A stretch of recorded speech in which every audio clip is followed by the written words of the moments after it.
circle little beads on it. When you put your hands on it, it was kind of like rough. And I was hanging out in the dressing room, and we had to leave to go to another show that night. After her last show at Gus's, which ended around 1:45 in the morning, Gus said, "Here, my wife's car is here. It's a late model Buick. You can all fit in it, and I'll get somebody to drive you." We were driving in the car, and my brother and sister and I were kind of sleeping, and I was up and sleeping and up and sleeping, and then at a point my mom had stopped off. Against Brodie's wishes, Jayne stopped off to call Mickey. She calls me. I said, "Where are you calling from?"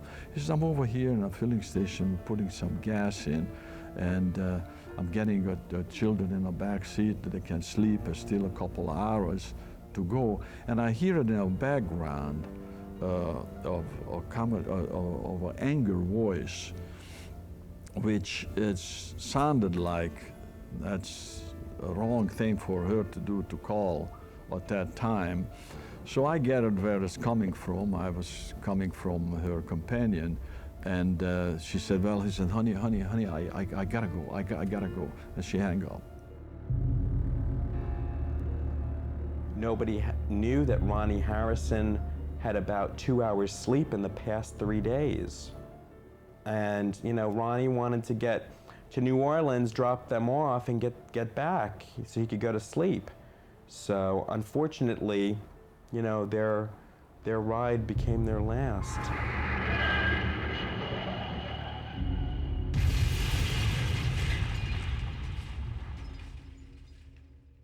There was a lorry ahead, a mosquito spraying lorry.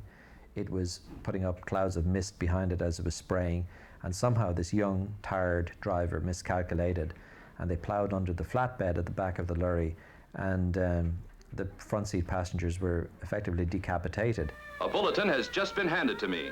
Hollywood star, the buxom and beautiful Jayne Mansfield, is dead.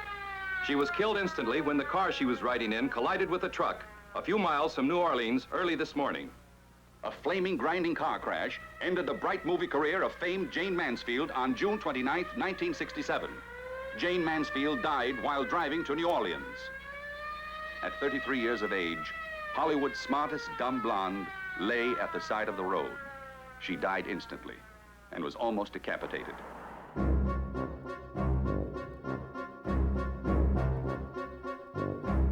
Next minute, you know, I see people in the back trying to pull us out. We got pulled out, and then we're on the way.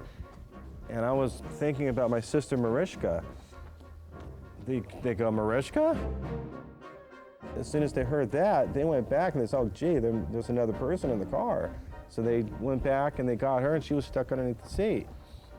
So I hear a doorbell ring. And I open the door, and I see a marshal, state police. And he called me by name right away. And he said, "Mickey, I'm very sorry, but that's what happened. Your wife has died in an accident, and the 3 children are in a hospital." I went to the hospital. I saw the children. They all totally in bad shape. So Mickey is cast in one side, and then little Mariska, you know, sweet darling child, she had to have a major operation on her head. To many, Jayne Mansfield died as she had lived, the fast and furious high life of the Hollywood blonde bombshell. But she was buried, according to her wishes, many miles away from the bright lights. 2 weeks after I met Jayne, we went to Penargil, a little Pennsylvania Dutch town. She showed me about where she went to school, where she went on a swing, a kindergarten. But the last, she took me out to the cemetery where her father was buried when he was 34 years old. She said, I'm not going to have a long life.